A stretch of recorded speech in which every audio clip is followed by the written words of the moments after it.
Good morning, I'm Joe Fryer. And I'm Savannah Sellers. Right now on Morning News Now, breaking overnight, no recall. Ballots still being counted, but the numbers are clear. NBC News projects California Governor Gavin Newsom has survived a Republican-led recall effort and will remain in office.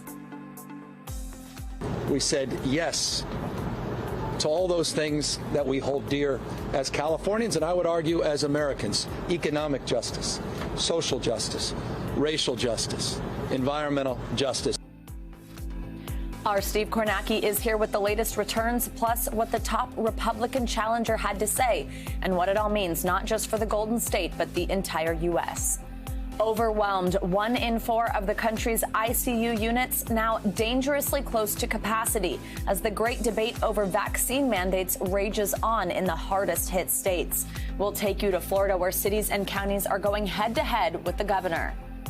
Stunning revelations. A new Bob Woodward book claims chaos and concern in the final days of the Trump presidency.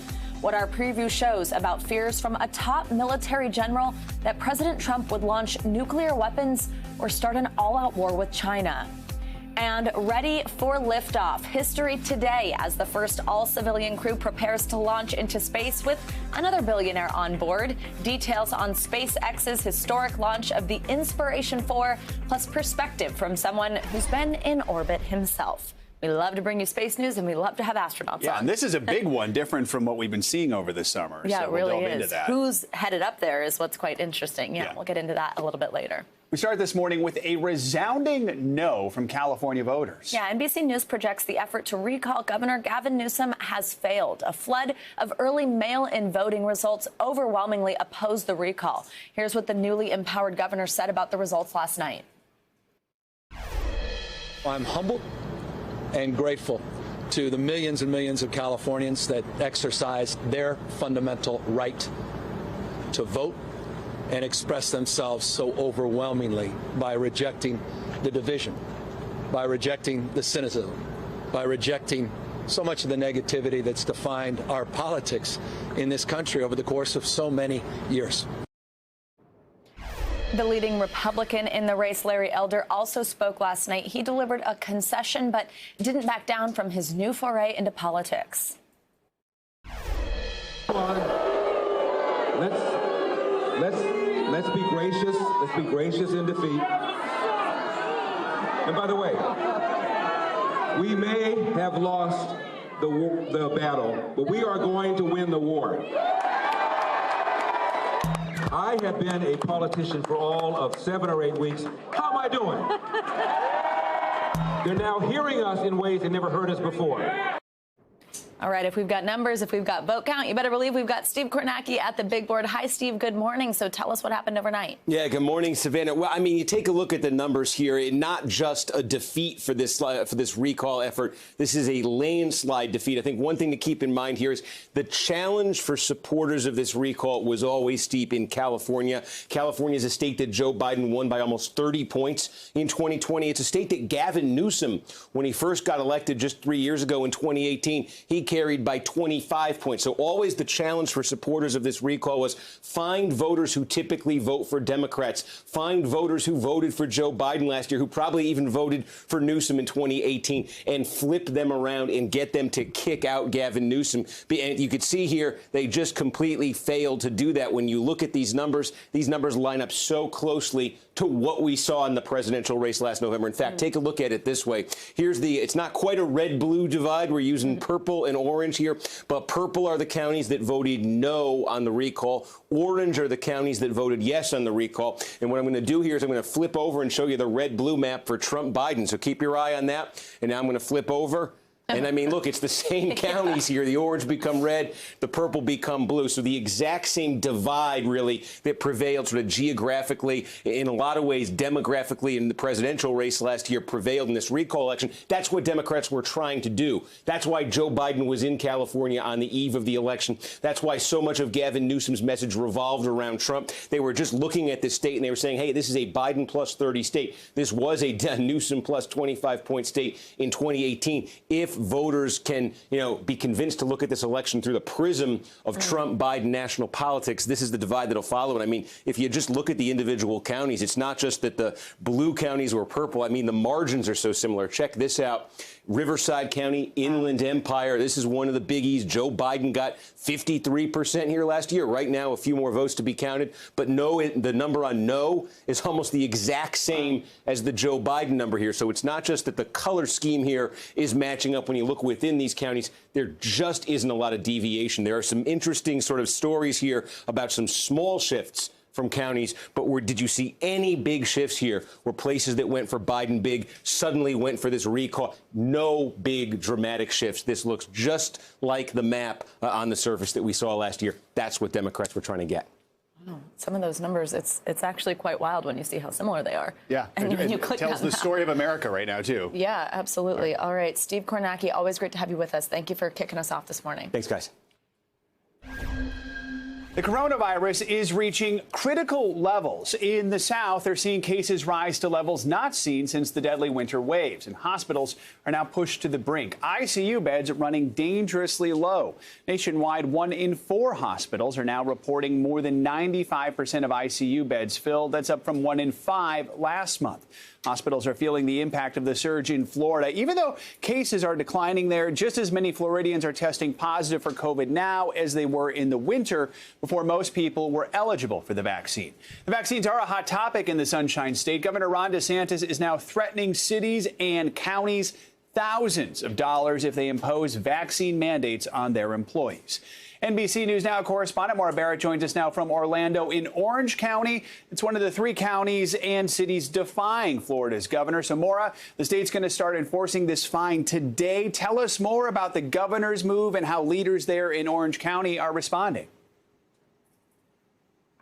Right. So, Joe, this is just another strike of defiance from Governor DeSantis against political or protections when it comes to COVID-19. Basically, this can happen because of a law that he signed into effect early in this summer, saying that cities and counties, companies cannot enforce these vaccine mandates. And he's calling it a political move now that we're hearing a similar directive from the White House in just the last week. But basically what happens here is that the state of Florida can fine any company up to $5,000 per employee that would otherwise lose their job if they weren't to get vaccinated. And obviously, these counties that are putting these vaccine mandates in place have done this in an act of safety. The mayor here in Orlando defending his requirements. I want you to read a statement that I want to read you a statement that he gave to Politico. He said, "I'm not going to take actions that would adversely impact the safety of our community. Sometimes, quite frankly, I question whether the governor really sees it that way. He may say that he does, but I believe that many of the decisions he makes are purely politically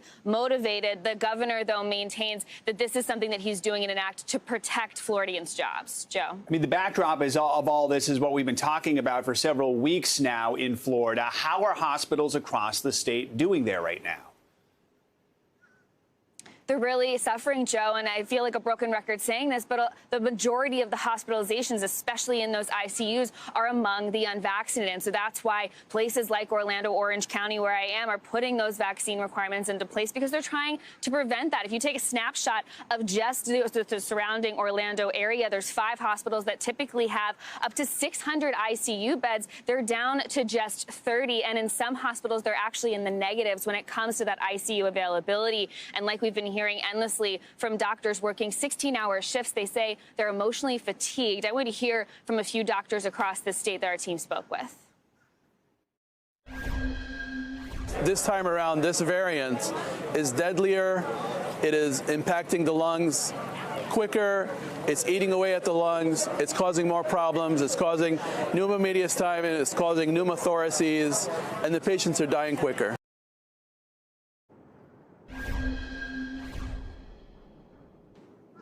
These doctors really frustrated with the fact that people still remain to be unvaccinated. They're talking about how emotional it is having to bring children in to say goodbye to their parents. They're also seeing an increasing number of children and teenagers in these ICUs. So still the answer, they say, obviously, is to stay vaccinated in order to stay out of the hospital system. Joe. All right, Maura, thanks so much. Now, the battle over vaccine mandates is also impacting hospital services. One hospital in New York State says it will no longer deliver babies after dozens of workers resigned rather than get the vaccine. NBC News correspondent Kristen Dahlgren has the latest. Good morning, Joe and Savannah. Well, we have a developing story here. A New York State court has now issued a temporary restraining order blocking enforcement of the state's hospital vaccination mandate when somebody has a religious exemption. That, as this hospital here is having to pause its maternity services. In the small town of Lowville in New York's North Country, women will soon have to go up to 50 miles away to give birth after 42 healthcare workers resigned over the state's vaccine mandate, and another 120 have still not complied. At the end of business on the 27th, if you are not vaccinated, unfortunately, you can't work here anymore. Already faced with a staffing shortage, the hospital is pausing its maternity services after next week and reevaluating other departments. What does that tell you about vaccine mandates? It works. We went from 63% in mid-August when the mandate was first announced. And now, about 4 weeks later, we are at 81%. Nationally, COVID cases have finally started to dip, although hotspots like West Virginia and Kentucky are still rising. Today, the American Academy of Pediatrics warning cases in kids have increased exponentially. New data shows children accounted for nearly 30% of all new cases last week, though only a fraction of those led to hospitalizations. There are battle lines being drawn across the country. In Union County, North Carolina, where there is no mask mandate, the school board voted to halt contact tracing and most quarantine procedures. The mall has a mask mandate, so I feel safer there than at school, and it should be the other way around. While parents are split over the best strategy to protect our kids, the FDA is warning parents to not seek unapproved shots for children under 12 who remain too young to get vaccinated, saying children are not small adults, while pointing to ongoing pediatric clinical trials. A vaccine is expected to be approved by the end of the year. And they are pointing out here that this hospital may be a good example of what we can expect from other rural hospitals as that federal vaccine mandate goes into effect. The CEO pointing out here that their vaccination rate of 81%, though, is much higher, almost double the vaccination rate here in this county. Joe and Savannah, back to you. All right, thanks, Kristen. And let's now bring in Dr. Mario Ramirez. He's an emergency physician and the former pandemic and emerging threats coordinator under President Obama. Dr. Ramirez, good morning. Thanks, as always, for joining us. Now, I want to ask you about a lot of things that were just in Kristen's report there. Let's start with where that piece ended. Children, these concerns about them not being masked in school, not being vaccinated. So tell us just how serious are most COVID cases among children right now as we hear about this uptick in hospitalizations of young kids? Sure, Savannah. So we need to put it in perspective. As the report before this rightly mentioned, kids make up about 30% of the total daily number of new COVID cases.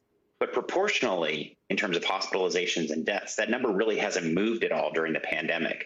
What we've seen is that roughly 1% to 2% of the pediatric cases cause hospitalization, and that the number of deaths that result from those hospitalizations has stayed at about the same level. Roughly, it's about 0.02%. which results in a total number of about 580 total deaths in children across the arc of the pandemic. And it's important to put that in the perspective of other risks that children face. So, for example, in 2019, there were over 3,400 pediatric deaths related to firearms. So it's important for us to sort of contextualize what that risk is compared to other things that our children face in their daily lives. All right. Yes, important context there for sure. Now, we just saw from Kristen's reporting also, a New York hospital doesn't have the staffing to deliver babies after workers quit because of the vaccine mandate. My first question on this for you is just your reaction to that number of healthcare professionals deciding not to get the vaccine. And does that give you any concerns about vaccine hesitancy? People reading headlines like that healthcare professionals are not receiving the shot. Well, as a healthcare professional myself, this is certainly deeply personal. And what I would say first is that I don't know the details of this, particular pushback. And I think if it really is a religious exemption, then we have to, trigger that discussion. But I will say that as healthcare providers, we have a duty not only to our patients to make sure that we're not infecting them, but also to try to set some expectation for the rest of the country. And, I think we're approaching a point where we have to be realistic. These things really just can't be reconciled anymore. If you want to take care of patients, then you have a duty to be vaccinated and make sure that we're protecting our patients. And if you don't want to do that, then we need to have a serious consideration about whether or not you should get out of the way. And Dr. Ramirez, let me then ask you about the other side of that question there, which is the fact that, I mean, they have to stop delivering babies because of the staffing shortage. What other types of healthcare services have you seen impacted because of a staffing shortage, whether it be because employees are resigning or whether it be because of burnout or because ICUs are full, anything like that? Well, I work down in the emergency department, and I will tell you that the biggest problem we face is increased wait times to see a physician in the ER. And I think, understandably, the story that we have heard is that it's increased COVID hospitalizations that are, driving people out of hospitals because we can't fit them in. But the truth is that the biggest problem we have are staffing shortages, because we've lost all of our nurses who have surged to other hard-hit COVID areas, or people have left the profession for other reasons, either because they are truly burnt out, or I think, folks are finding other jobs. And so what we have seen, right, is that we can no longer open certain parts of the hospitals because we don't have the nurses to staff them. And so I think if you're a patient who comes into an ER in America right now, what you will consistently see are wait times of 4, 5, sometimes even 8 or 9 hours. And that has reverberations across lots of other healthcare problems. Absolutely. Dr. Ramirez, thank you, as always, for joining us, and thanks for what you're doing.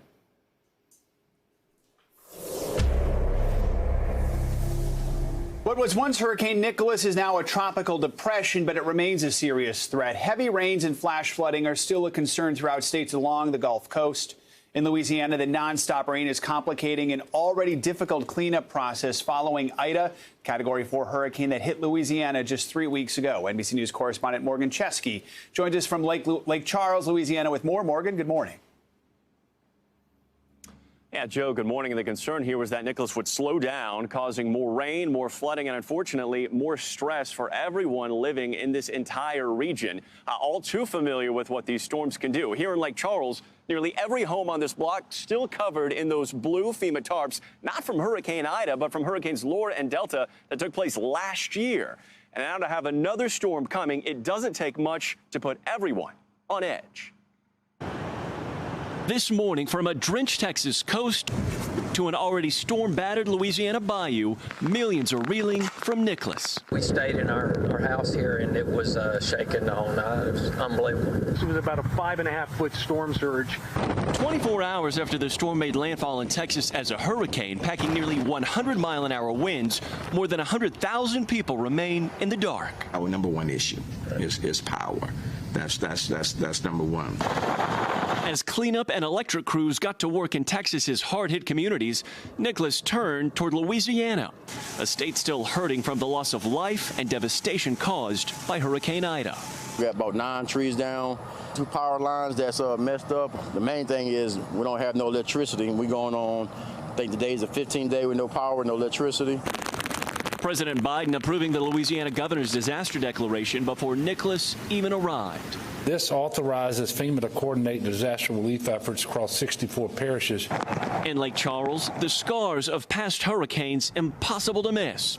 Whatever Rachel Wiley didn't lose to Hurricane Laura, she did just weeks later to Delta.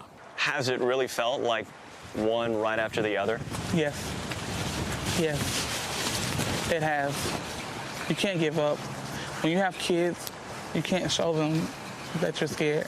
The path of Nicholas at times erratic. Now forecast to move across Mississippi, Alabama, and the Florida Panhandle, with almost nonstop rain, proving this storm is far from over. And this morning, those flood watches already extending into the Florida Panhandle. In the meantime, the state of Louisiana announcing more than 70,000 households now qualify for that blue tarp program from Hurricane Ida. And we still have 2.5 months to go in hurricane season. Joe? All right. Thank you, Morgan. Let's get the latest on Nicholas and a look at your morning news now weather. Which means it's time for Bill Cairns to join us. Hey, Bill, good morning. Hey, good morning. Good to see you guys. And, let me show you Louisiana over the last two summers with hurricane season. And it has been relentless, as Morgan was just mentioning in his story. So in 2020, last hurricane season, we had 11 U.S. landfalls. And you look at the northern Gulf Coast, Laura, Delta, Zeta, Cristobal, Sally was right there, too. And then if you add on top of it, this season, we've already had 8 U.S. landfalls so far. And once again, we're peppering, with Ida there and what we just dealt with Nicholas, we're peppering the northern Gulf Coast again. I mean, the east coast of Florida and the Outer Banks of North Carolina are typically the spots that get hit the most, not the last 2 hurricane seasons. So what's left with this season? Well, usually we get 3 landfalling systems a season. We're only about halfway through it. So technically, we probably should see at least 1 more, maybe 2 more landfalling systems in the next month or 2. So here's what's left of Nicholas. It's still drifting through Louisiana. Overnight, we had some really heavy rain around New Orleans. That's now shifting east a little bit. And this is just going to kind of, slowly drift and just dissipate. But the rainfall from it's going to continue. We still have 6 million people in flash flood watches. We have 1 flash flood warning north of Slidell, Louisiana, the northeast corner of the state. And anyone driving on I-10 today, that's going to be some of the worst conditions. Maybe another 1 to 3 inches of rain. So isolated flash flooding, isolated totals possibly up to about 6 inches. And everyone's already saying, what's next? Well, we do have a system that looks like it's trying to develop just to the northeast of the Bahamas. A 60% chance this one does become a tropical depression. The good news with this, it's going to be close, but this looks to stay just off the east coast and head out to sea as we head throughout the upcoming weekend, guys. So, yes, it's been a breathtaking and relentless hurricane seasons 2 in a row. But at least for the next week, I think we're finally going to, we can kind of sit down a little bit and try to clean up. All right. Yeah, we're going to will that one system just stay out. Stay out of the ocean. Yes. Anything to give the South a break. All right, Bill, we'll see you in a little bit. Coming up, temper tantrums, infighting, and fears of nuclear war. Yeah, bombshells from a new Bob Woodward book with claims about the final days of President Trump's time in office. We'll give you a preview next on Morning News Now.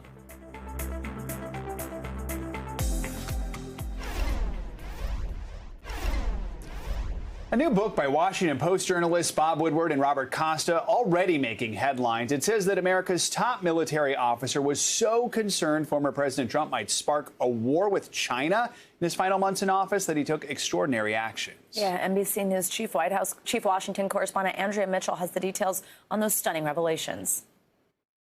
As reported in Bob Woodward and Robert Costa's book Peril, Joint Chiefs Chairman Mark Milley called his Chinese counterpart, General Li Zhejiang, twice in the closing months of the Trump presidency to tell him the U.S. would not strike China. Milley's first call last October 30th was prompted by intelligence that China thought the U.S. was prepared to attack because U.S. carriers had carried out military exercises in the South China Seas, and Trump was berating China for the coronavirus. We must hold accountable the nation which unleashed this plague onto the world, China. 2 days after the January 6th insurrection, Milley calls General Li again. Woodward and Costa write, Li remained unusually rattled, putting the two nations on the knife edge of disaster. And it's in the aftermath of that he sits down with commanders at the Pentagon and goes over with them the procedures for how a nuclear weapon can be used.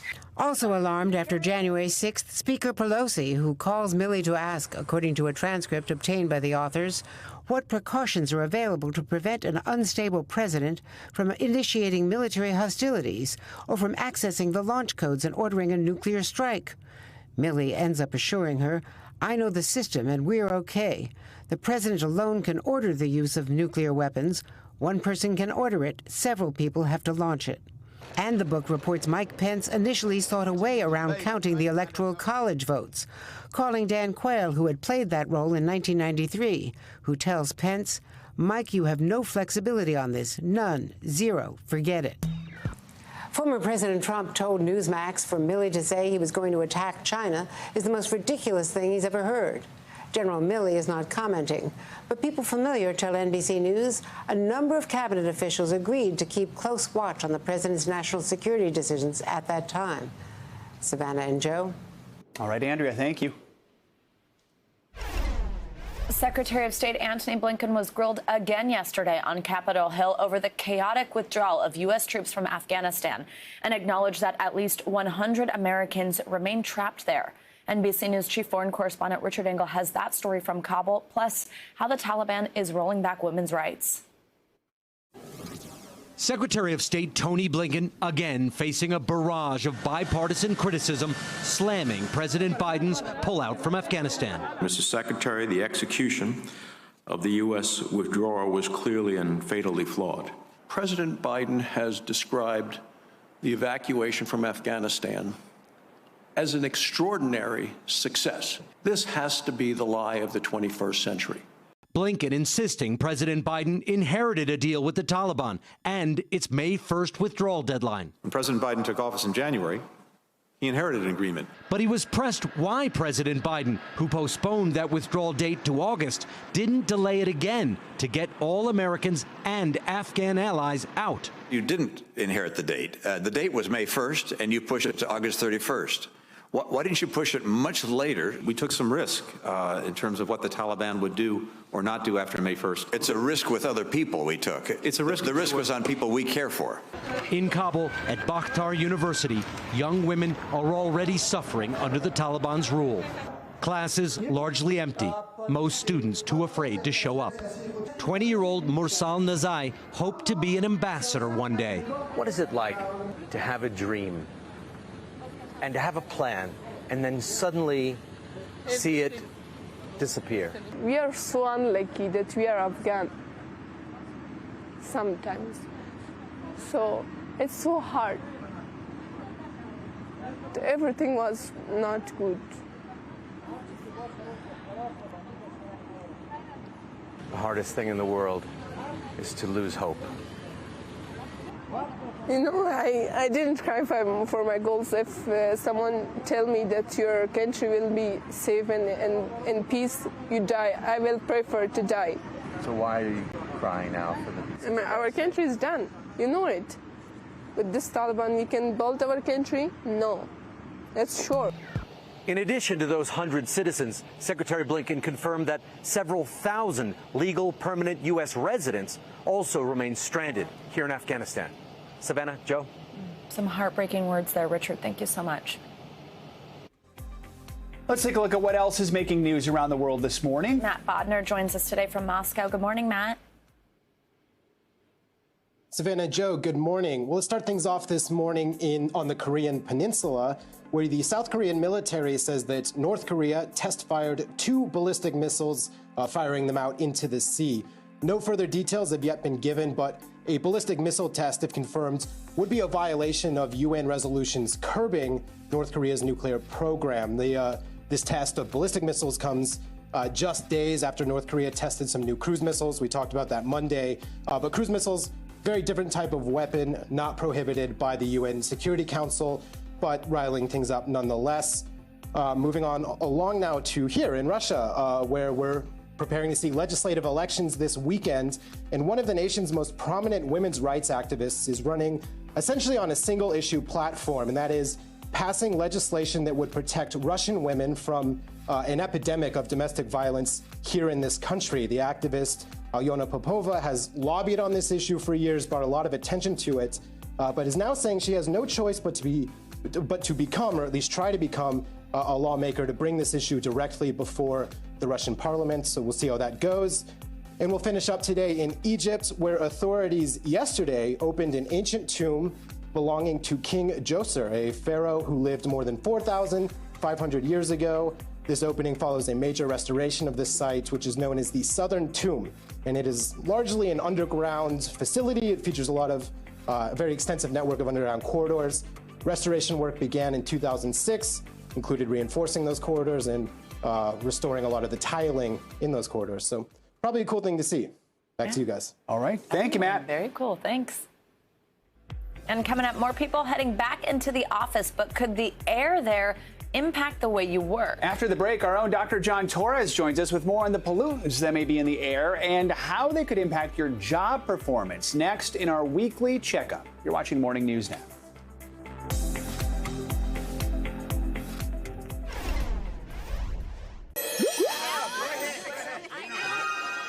A transgender professor who was denied tenure more than 10 years ago must be reinstated with that tenure at an Oklahoma university. A federal court ruled this week. Rachel Tudor started teaching at Southeastern Oklahoma State University in 2004. She began transitioning in 2007 and was fired in 2011 after being denied her promotion. President Obama's Justice Department sued the university on her behalf in 2015, arguing that federal protections against sex discrimination include gender identity. According to that lawsuit, a similarly qualified male coworker was approved for tenure that same year. Tudor also filed a federal discrimination claim and was awarded more than $1 million in 2017. Once she's reinstated, she will be the first tenured Native American professor in her department. All right, and now it's time for your weekly checkup. NBC News senior medical correspondent Dr. John Torres joins us now with the latest health headlines you might have missed. Dr. Torres, good morning. So let's start with some new research showing how air quality in our offices could be having a significant impact on our brain function. Does this mean when we're in a stuffy office, where a lot of people haven't been, by the way, lately, it can affect the way you work? Actually, that's exactly what it means. And we are talking about returning to office here over the next few months. And so people need to realize that ventilation, we know that's important to keep the virus under control. But it turns out ventilation is a lot more important than that, because the study looked across a variety of countries, China, India, the UK, United States, and they found out that lower ventilation rates impacted employee response time. Employees weren't as productive. Employees also had trouble focusing, and they had trouble even breathing in these poor ventilation areas. So what are doctors' orders? Well, actually pretty simple in this case. Open a window, basically. Just try to open a window, get the air to flow through that. And if you can't open a window, or even if you can, try a portable filter, because that can help keep those particulates down, which is one of the things they found with bad ventilation. And they think those particulates are what are interfering with not just productivity, but possibly employee health as well. So when you return to that office, just open a window. All right, Dr. John, our next study is one I can certainly believe from personal experience, showing what a difference getting glasses can make to how well kids perform at school. I got these in middle school because I realized I couldn't see the board. So tell us about this study. What kind of an impact does it have on students? And Savannah, that's a perfect example, because a lot of times students don't know that they can't read what's going on in there. It's such a slow progression of them not being able to read, and they start doing worse on, especially on math and science type situations. And so they found that reading scores were increased significantly if they ended up getting glasses. 1 year after glasses, as a matter of fact, they said it seemed to be a 2 to almost 6 month increase in reading abilities and in math abilities. And so those exit screening, those eye screenings that they get at school can certainly lead to better grades. But they also found out that after a year that tailored off, and they think it's because their glasses broke. So you need to keep an eye on that. So what are the doctor's orders here? Well, again, these are simple as well, too. And just make sure that it's not too early to end up having eye exams. So look at the eyes, see what's going on, and look for telltale signs. If their grades are not doing so well, if they seem to be squinting a lot, those are things to look at. And then just talk to them about their glasses, kids in particular, because they tend to break them, Savannah. I don't know if you ever did, but that happens. I didn't break them, but I lost them. I'd lose my head if it wasn't attached, so that's not a surprise. Good advice there. All right, so also we have a new study finds that when it comes to people's well-being, too much free time may be almost as bad as too little. What's going on here? You know, we all love free time, but there's this Goldilocks measurement of time, and it seems to be the 2 to 5 hour point, with particularly 3.5, 3.5 hours being the sweet spot. And what they found out is, yes, we need free time. That 2 hours a day free time, up to 5 hours seems to be great. But once you get past 5 hours, you actually start declining in happiness and well-being. And they think that's because you have too much free time on your hands. But what does that mean? That doesn't mean go back to work. That just means have time with purpose. So do something after those 3.5 hours. You can sit around for a while, but make sure you're doing something after that. You know, a hobby, try and do something new, learn a new language, anything like that. And that can still be free time, but it can be free time with a purpose, Joe, which is important. Very good. And good to see a number on that. I like it. Yeah. All right. Dr. Torres, as always, thank you so much. Thanks. And coming up, history in space, the first all-civilian crew getting ready to launch into orbit. Up next, a former astronaut joins us to explain what we can expect from this latest mission. This is Morning News Now.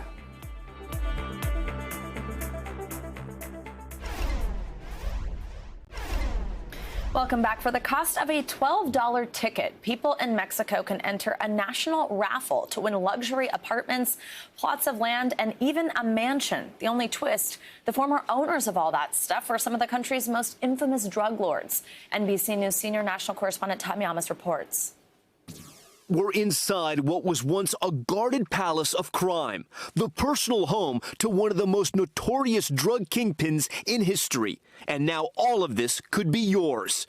Juarez cartel leader Amado Carrillo, best known as the Lord of the Skies, his fleet consisting of 30 planes, including Boeing 727s. A Mexican drug lord whose reign came to an end in 1997 after he died of complications from a botched plastic surgery while trying to alter his image. He left behind a fortune, including this home in a high-end Mexico City neighborhood. The mansion now up for grabs, along with a handful of homes, ranches, and luxurious apartments that Mexican President Andrés Manuel López Obrador is raffling off. That's right, a lottery of narco homes. A big prize for anyone purchasing a raffle ticket consisting of 250 pesos, roughly $12 US. Most of the prizes, confiscated assets, including this home in northern Mexico, the same site where Joaquin Guzman, you may know him as El Chapo, escaped in 2016. Still closed to the public, but for the first time, our cameras getting access to even more mansions, this one in Mexico City. The unassuming exterior hides a fountain with a huge garage. There are 2 doorways to get inside, one under the stairs that takes us to the party room, and one upstairs that leads to an entryway. It has unique corridors that run across the entire home with access to all of its 11 bedrooms. If you like mirrors, you're going to love this place. Every room has big closets and bathrooms with very elaborate bathtubs. One of the walk-in closets even has a secret door, and behind it, a massive safe. There's a bathroom with a sauna that leads to the 49-foot-long pool with a sliding roof next to the backyard, which has a grilling area and a life-size dollhouse. Underneath the home, through the backyard entrance, we arrive at the party room, equipped with a bar and a single bed. A huge home for a lucky winner that, as a bonus, comes with a mysterious hidden hallway behind the cellar that leads right out to the street. Mexico's president says the money raised by the raffle will go to Olympians and Paralympians who competed in Tokyo, and the winners will be announced during the country's Independence Day celebrations.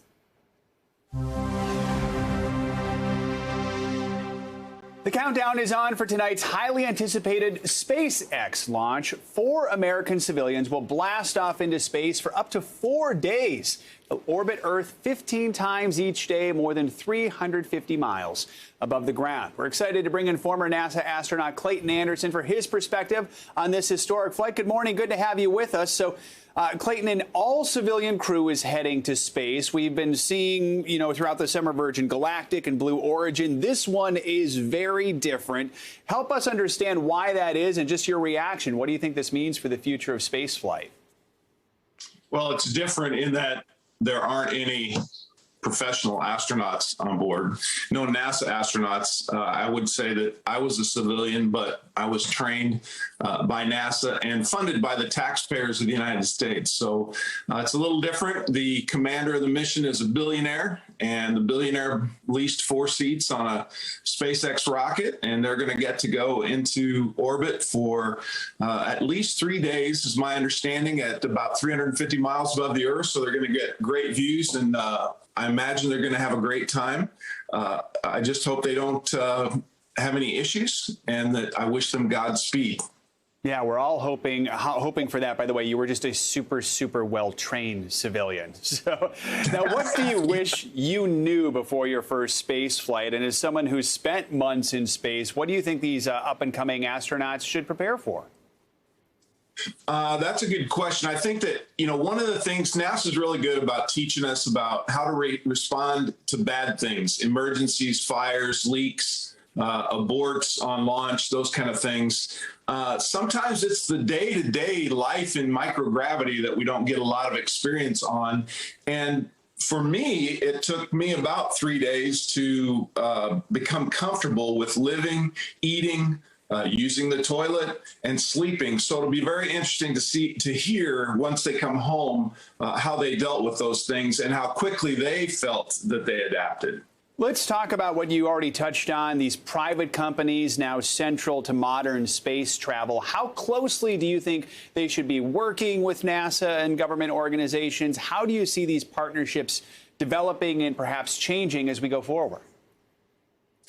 Well, the commander of the Inspiration 4 mission leased a vehicle, and in all actuality, NASA does the same thing with Elon Musk and SpaceX right now. We contract them to carry cargo and crew members into space. So that model has been in existence for a while, and it's the precursor to what's going to happen later, where other people can potentially lease a ride into space. I just don't know how many people are going to have the money that's required to pay for that lease. So, but it will require that we work together in some form or fashion. And the nice thing for Elon and Blue Origin and those guys, they're building on all the technology that NASA developed since 1961. So they have a really nice head start.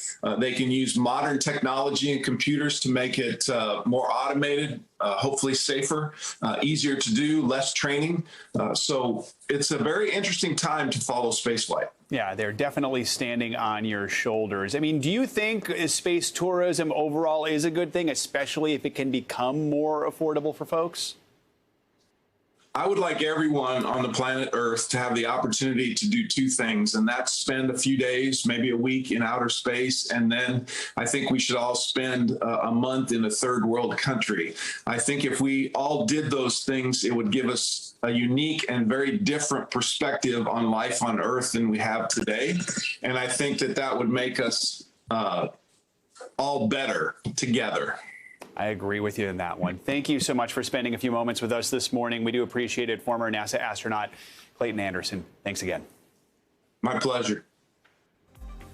Time now for our CNBC Money Minute, the biggest financial headlines of the day and why they matter to you. Bertha Coombs is with us this morning. Hey, Bertha, good morning. Hey, good morning, guys. Good to see you. We've got Apple launching its 4 new iPhones, the iPhone 13. That happened yesterday, but the company also making news with some big changes for the Apple Watch and iPad mini. Highlights for the Series 7 watch, more screen space, and a new keyboard for tapping or swipe typing messages. You could actually type out an entire email right from your wrist, kind of like a real uber modern Dick Tracy. Meantime, as the iPad, Apple announcing a bigger battery and a new image stabilizer to improve low light photos on that device. TikTok, meantime, is launching several new features designed to support users' mental health.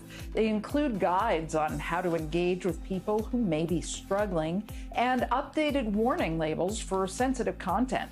TikTok will also direct users to support, such as a crisis text line. Since its launch only in 2017, TikTok has already gained ground in social media and surpassed Instagram last year to become the second favorite app for teens after Snapchat. And the NFL capping off its first week of the season with some blowout TV ratings. ESPN and ABC drawing more than 15 million viewers for the Monday Night Football overtime thriller between the Baltimore Ravens and Las Vegas Raiders. That's up about 40% from last year's Monday night opener. ESPN also debuting an alternate megacast returning commentary from Peyton and Eli Manning, the brothers signing a 3-year deal to offer their thoughts and in-game breakdowns. That would be fun to listen to the two of them, both of them, Super Bowl winners. Yeah, very cool. Those are like some they don't have as ratings. many as Tom Brady. Yeah, really. Right. Exactly. All right. Thank you, Bertha. And coming up, Paradise postponed. A warning to anyone planning a Hawaiian vacation. Visitors who are coming to Hawaii, I believe, need to adjust their expectations. After the break, how a surge in tourists is causing a big wave of problems for the Hawaiian Islands. We're watching Morning News Now.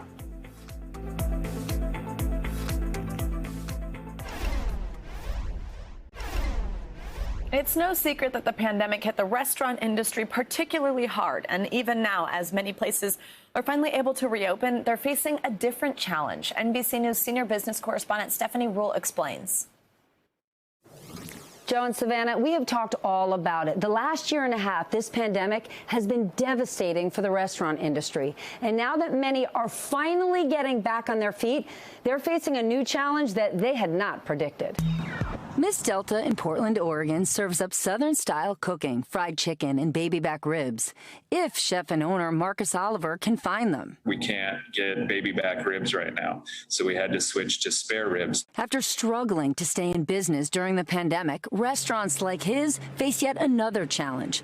Not enough truck drivers to keep up with deliveries. What has it been like trying to get supplies? Very challenging. We've had to change our menu quite a few times due to not being able to get items. If I could hire 50 drivers, I hire them today. Michael Music is president of Baldor Specialty Foods that delivers to restaurants across the Northeast. Sales recently hit a record high, and they could do even more if they had more drivers. I have done more creative ideas to recruit people than I ever have. That includes a $3,000 signing bonus for new truck drivers and a driver training program. Trucks transport 70% of all goods moved across the country, yet for years there haven't been enough drivers. The pandemic made the labor shortage worse, with many retiring. The average age of someone behind the wheel is 48. There are now calls to allow people under 21 to drive. Everybody's looking for drivers to be able to get the produce out. But until there are more drivers, many restaurants are left scrambling to find their own supplies. Every single day I'm having an issue with something coming in. We're not going to be able to be servicing your account. Ultimately, the businesses take the hit. Customers come in, they think we're not prepared. Another detour for restaurants on the long road to recovery. Sometimes we just want to go have our favorite meal and we can't get it. Guys, this lack of truckers, the delay in production, these are the supply chain issues that are causing the shortages we have been talking about every single day. The good news, the latest inflation numbers are out, and even though prices are continuing to rise, they're rising at a slower pace than we've seen in previous months, and that is an optimistic sign that we're getting a little bit closer to back to normal. Joe, Savannah? All right, well, that's good to hear, Steph. Thanks so much. All right, listen up. Vacationers planning a trip to Hawaii, you'll have to add a couple of things to your packing list: a vaccine card and some patience.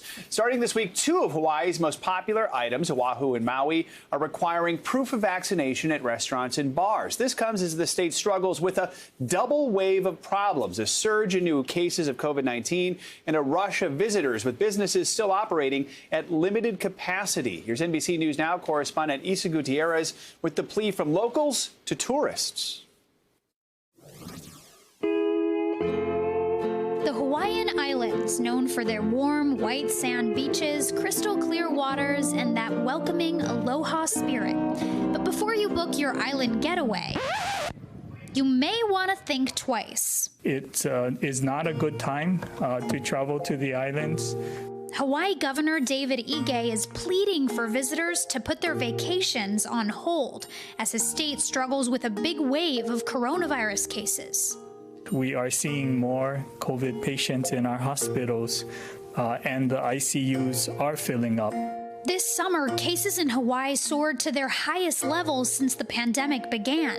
The sudden surge came after the state relaxed some of its strictest rules and requirements, waiving pre-travel testing and a 10-day quarantine for American travelers as long as they're vaccinated.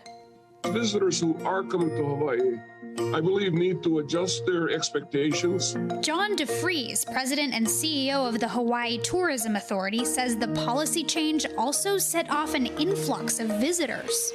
More than 3.6 million tourists arrived on the islands between January and July this year. That's more than 66% more than that same time 1 year ago, and an increase that the tourism industry just wasn't ready for.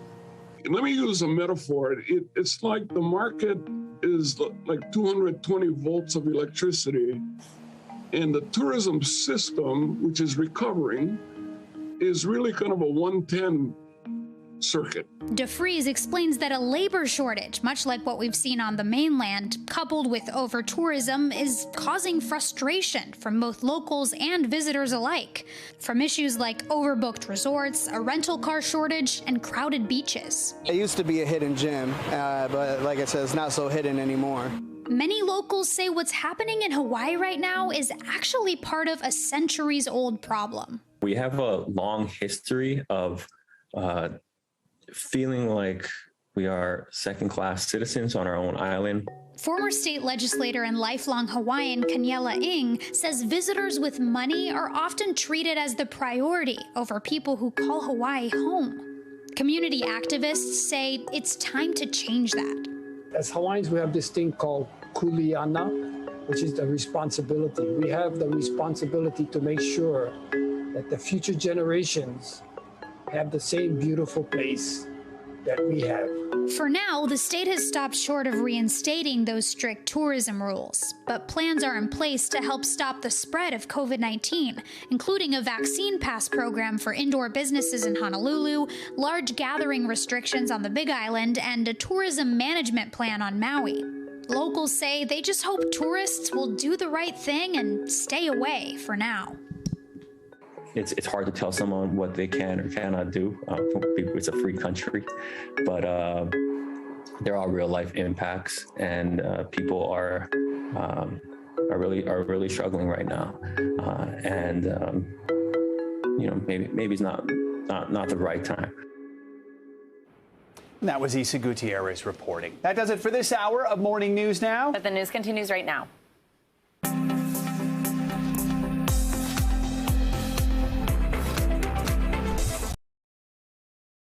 Thanks for watching our YouTube channel. Follow today's top stories and breaking news by downloading the NBC News app.